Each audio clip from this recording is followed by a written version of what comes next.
저는 제주도 어느 조그만 시골에서 태어나 자랐습니다. 자연과 바다를 벗삼아 살았지만 제 마음속에는 늘 같은 질문이 있었습니다. 나는 뭘 잘할까? 나는 뭘 하며 살아야 할까?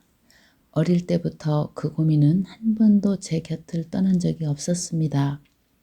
그 중에서도 가장 크게 남아있던 마음은 그림을 그리고 싶다는 생각이었습니다. 이유는 잘 몰랐지만 그 마음만큼은 계속 남아 있었습니다.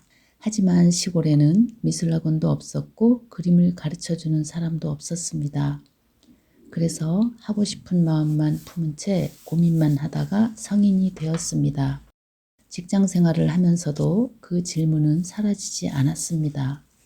이 길이 맞는지 끊임없이 묻고 제 길을 찾기 위해 이것저것 배우며 많이 방황했습니다. 20대의 저는 겉으로는 꽤 화려했습니다. 연예인처럼 외모를 꾸미고 다녔지만 그럴수록 마음은 더 허전해졌습니다.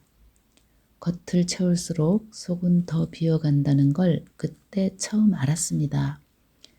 결혼을 해서 아들을 낳고 아내로, 엄마로 가정을 이루고 살아가면서도 그 마음은 여전히 남아 있었고 저는 계속해서 나만의 무언가를 찾고 있었습니다.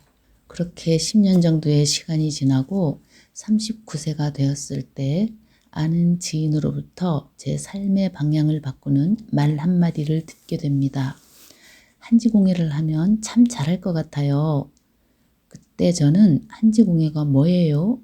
라고 물을 정도로 처음 듣는 생소한 말이었습니다. 그 말을 마음에 새겨두고 이곳저곳 기웃거리다 함지박이라는 간판을 보고 처음 수업을 그런데 이상하게도 한지공예를 전혀 모르는 제 눈에도 선생님의 손이 어딘가 서툴러 보였습니다. 그래서 서소문 끝에 전문가 선생님을 만나게 되었고 그때부터 제 손은 정말 물 만난 고기처럼 움직이기 시작했습니다. 한지공예는 물론 닭종이 인형 과정까지 모두 마치고 3번의 전시회도 열었습니다. 그때 처음으로 느꼈습니다. 아, 나는 손으로 만드는 사람이구나. 아들이 대학 진학 때문에 서울로 올라오게 되었고 서울에서의 시간은 저를 더 바쁘게 만들었습니다. 하지만 그 바쁨은 저를 소모시키는 시간이 아니라 제가 좋아하는 세계로 더 깊이 들어가는 시간이었습니다. 사찰 요리에 관심이 많아 서점에서 선제 스님의 사찰 요리라는 책을 샀는데 그 책 속에 조각보와 수놓은 작품들이 유독 눈에 들어왔습니다.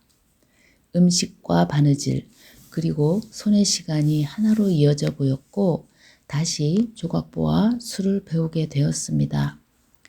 그러던 중 어느 복지관에서 미나를 처음 만나게 되었고 그 이후로 6년째 집중해서 미나를 그리고 있습니다.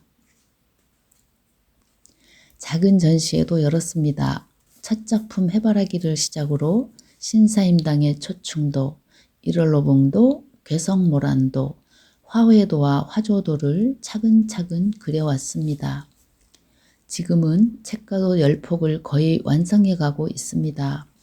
한 폭 한 폭을 그리며 제 삶의 시간도 함께 정리하고 있습니다.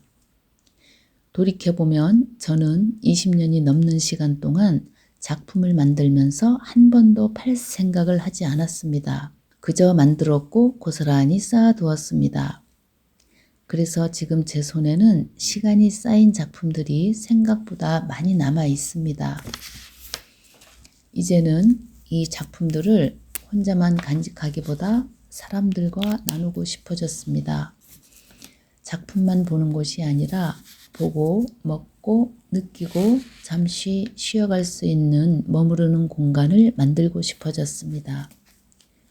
그런 고민을 하던 중 알고리즘을 통해 중년 유튜브 학교의 1타 강사 양쌤을 알게 되었고 제가 도와드릴게요. 그 한마디에 큰 용기를 얻었습니다. 지금은 저의 이야기를 쇼츠로 기록하며 조심스럽게 제 보따리를 풀고 있습니다. 특별해서 여기까지 온 것은 아닙니다. 그저 손을 놓지 않았을 뿐입니다. 언젠가 여러분들과 제가 만든 공간에서 그림을 보고 차 한 잔을 나누면서 잠시 머무를 수 있기를 바라며 이 이야기를 전합니다. 감사합니다.